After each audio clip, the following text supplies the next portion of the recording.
Yesterday, the Fed decided to buy some treasuries, and they're not calling it QE. So there's a debate there. And to find out more about what's going on, we, of course, brought on Peter Tuchman. So, Peter, it looks like the Fed is buying some stuff. What are they buying? You know what? Look, it's not really my wheelhouse in particular, but from the investigation I've done, it actually is QE, and they're just not calling it that. It's not the first time they've said things that they really were. It's just terminology.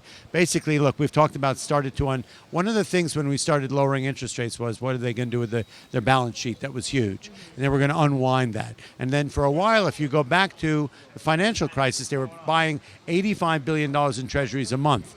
And that was what the market needed. That was QE. So why they're not calling it that way now? We're doing $65 billion a month.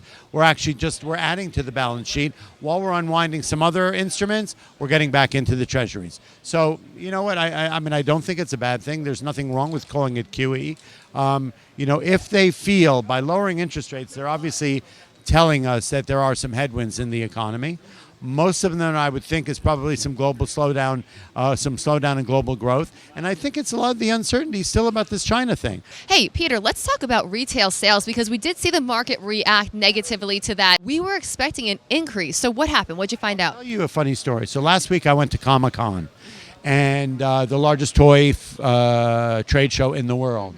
And most of the toys that are being made, which is a huge market, collectible toys and whatnot, are from China.